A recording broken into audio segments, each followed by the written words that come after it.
السلام عليكم ورحمة الله وبركاته. ازيكم عاملين ايه؟ يا رب تكونوا بخير. النهاردة جاي اشرح لكم ازاي تعمل حساب على منصة باينانس، وفي الفيديو ده برضه هنتكلم عن شوية حاجات مهمة جدا لازم تكون عارفها. يعني ازاي تعمل حساب على منصة باينانس خطوة بخطوة، ازاي توثق حسابك علشان تقدر تستخدم كل المميزات منصة باينانس بشكل كامل، ازاي تستقبل فلوس على حسابك، وازاي تحول فلوس لأي شخص بسهولة، وازاي تسحب فلوسك من باينانس الى اي محفظة الكترونية مصرية او وسيلة دفع مناسبة لك حسب الدولة اللي انت ساكن فيها. لكن قبل ما نبدأ لازم اوضح نقطة مهمة جدا. الفيديو ده هدفه تعليمي فقط، وانا بشرح استخدام المنصة للتحويل والاستلام الاموال فقط، وليس للتداول او المضاربة في العملات الرقمية. بس قبل ما اخش في الشرح ما تنساش تدعمنا باللايك وتشترك في القناة وتفعل زر الجرس وتصلي على سيدنا محمد في التعليقات. ويلا بينا نبدأ في الشرح خطوة بخطوة. يلا بينا. واول حاجة لازم تخش على منصة باينانس. هسيب لك رابط المنصة في اول تعليق مثبت وفي صندوق الوصف. تاني حاجة لازم تكون مجهز بريد الكتروني جاهز. بعدين هتدخل البريد الالكتروني اللي انت مجهزه هنا كده، وبعدين هنضغط على المربع ده نخليه علامة صح تظهر كده، وبعدين نضغط متابعة. وهنا بيقول لك ان هو بعت لك رمز للبريد الالكتروني عشان يتأكد ان البريد الالكتروني ده بتاعك. فانا هخش على الجيميل، وبعد ما دخلت على الجيميل هننزل تحت كده لحد ما يجي الارقام اللي باللون الاصفر دي هننسخها زي كده.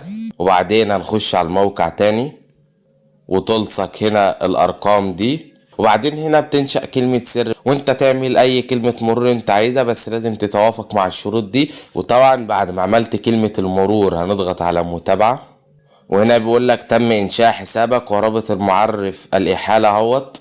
هنعمل التالي، وهنا بيقول لك لازم تنزل التطبيق بتاعهم اللي هو تطبيق باينانس الرسمي.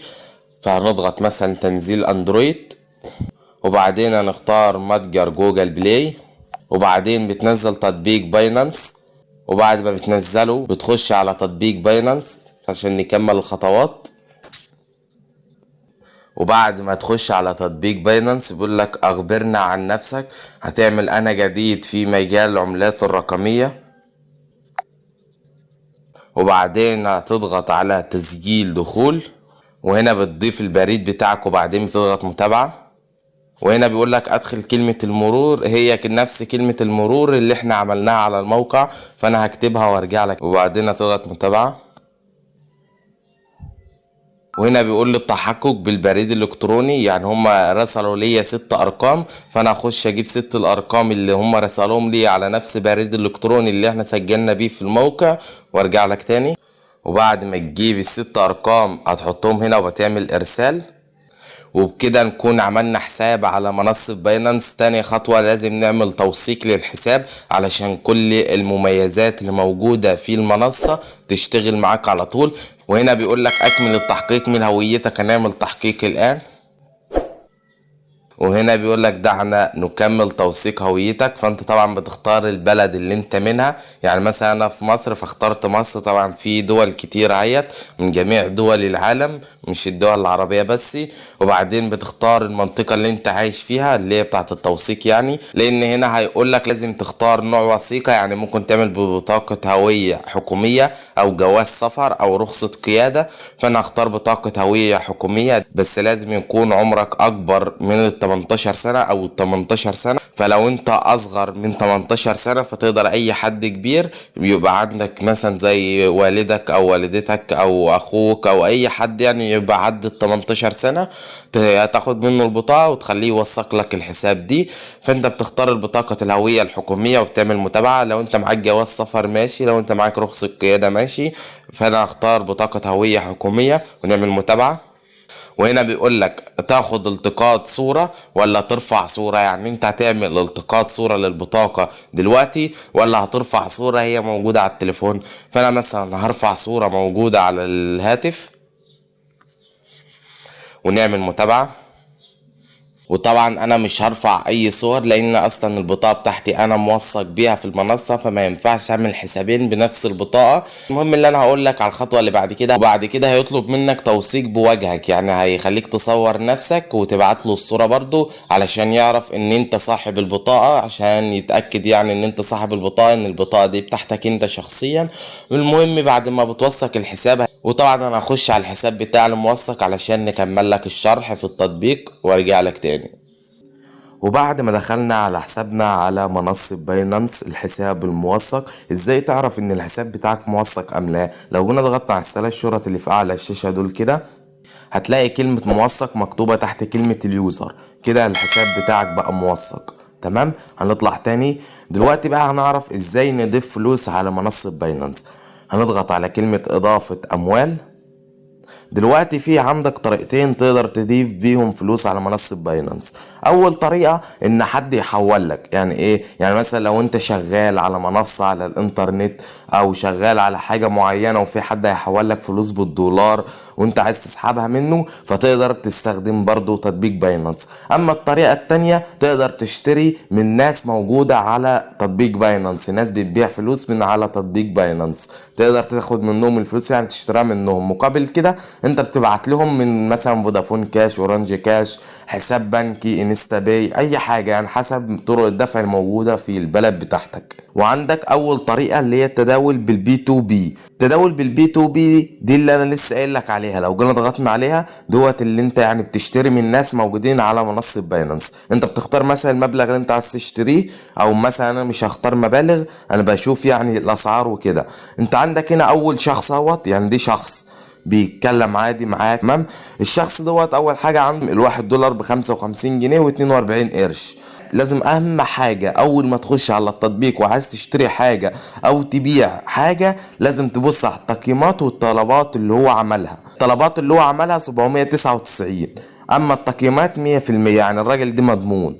تمام، في ناس عامله 22 طلب، التقييمات 98%، عندك هنا عاملين 240، وفي ناس كتيرة. وبعدين اول حاجة لازم تتأكد منها وانت بتشتري، بتختار هنا العملة اللي انت هتشتري بيها. تمام، في عندك عملات كتير اهوت، منها من الجنيه المصري اهوت انا مختاره. تمام، بعدين بتختار العملة اللي انت عايز تشتريها من هنا، يعني مثلا اليو اس دي تختار، في عملات كتير برضه اهوت، بيتكوين وعملات تانية اهيت، وعملات باينانس وحاجات عملات تانية كتير. تمام، وبعدين في ريحة على طول بتختار المبلغ اللي انت عايز تشتريه. يعني مثلا اختار مثلا 5K، يعني 5000، هنعمل تأكيد. بعدين بتختار طريقة الدفع، يعني طريقة الدفع بقى هيت موجود طرق دفع كتير هيت، ومنهم فودافون كاش، اتصالات كاش، اورنج كاش، انستا باي، تحويل مصرفي، حسابات بنكية، في حاجات تانية كتير. بتختار اللي انت عايزه، يعني مثلا انا بختار مثلا فودافون كاش زي كده، وبعدين بعمل تأكيد. او بتختار عادي تختار مثلا فودافون كاش واتصالات كاش مع بعض هيت، تقدر تختار مثلا كل طرق الدفع عادي اللي انت عايزه. وبعد ما بتختار بتبدأ انك تشوف شخص من اللي موجودين دول، زي ما قلت لك ان في واحد محظور اهوت. تمام، وطبعا خلي بالك من حاجة، الوقت اللي هو بيحتاجه، يعني مثلا تلاقي بص اول شخص اهوت الوقت اللي هو بيحتاجه 15 دقيقة، يعني 15 دقيقة، خلال 15 دقيقة بيكون حول لك فلوسك. وطبعا احلى حاجه في منصه باينانس ان انت تقدر ترجع فلوسك لو حد نصب عليك. يعني مثلا لو انت بتتعامل مع واحد على المنصه وواحد خد منك الفلوس ومش راضي يدفع لك فلوس، في ثانيه بتبلغ المنصه، فهم بيروحوا قافلين له الحساب بتاعه ويرجعوا لك فلوسك تاني عادي. ده احلى حاجه في المنصه دي. بقى الخطوه اللي هي التداول بالبي تو بي، كده احنا عرفناها. تاني بقى حاجه اللي هي زي ما قلت لك، لو جينا ضغطنا على اضافه اموال تاني، وتاني حاجه اللي هي الايداع على السلسله، لو جينا ضغطنا عليها كده بقول لك هنا حدد العمله. طبعا الايداع على السلسله دي لو واحد هيبعت لك، او منصه معينه على الانترنت، او انت لو شغال شغل اونلاين وعايز تسحب فلوسك، لو انت شغال بالدولار وكده وعايز تسحب فلوسك، تختار اليو اس دي وعلى طول بيبعت لك بتختار الشبكه اللي انت عايز تسحب منها. يعني مثلا هختار اول شبكه، بعدين بيبعت لك الرابط ده بتبعته وهو بيبعت لك عليه الفلوس، وكده انت ضفت فلوس في منصه باينانس.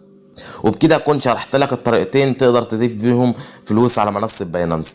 تاني حاجة بقى ازاي نسحب فلوسنا من منصة باينانس. نسحبها مثلا على اي محفظة الكترونية او حساب بنكي او انستا باي او اي طريقة سحب تقدر تسحب بيها موجودة على منصة باينانس. اول حاجة برضو هنختار اضافة اموال تاني، وهنعمل التداول بالبي تو بي، وبعدين هنا موجود عندك على الشراء، وبعدين نضغط هنا، وبعدين هنا موجود عندك على الشراء هنخليها بيع.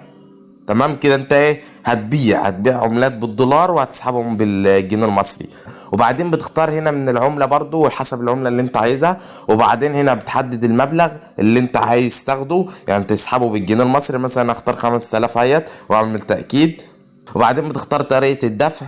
مثلا انا بختار فودافون واعمل تأكيد، بيبدأ يجيب لك كل الناس اللي بتقدر تحول لك فلوسك من خلال فودافون كاش. اهم حاجة لازم تتأكد من 3 حاجات. اول حاجة التقييمات، تشوف الراجل الشخص اللي انت هتشتري منه تقييمه قد ايه. تاني حاجة لازم تشوف الطلبات اللي هو عملها. تالت حاجة تشوف الوقت بقى، الوقت اللي هو يقدر يحول لك فيه. يعني اول شخص عندك اهوت الطلبات 799، التقييمات 100%، الوقت اللي هو هيقدر ياخده 15 دقيقة. فبتعمل بيع وبتبدأ انك تتواصل مع الشخص. وهبقى اعمل لكم فيديو برضو ازاي تسحب فلوس من منصة باينانس. وده كان نهاية الفيديو، فما تنساش العمل باللايك وتشترك في القناة وتفعل زر الجرس وتصلي على سيدنا محمد في التعليقات. وبالتوفيق للجميع، سلام.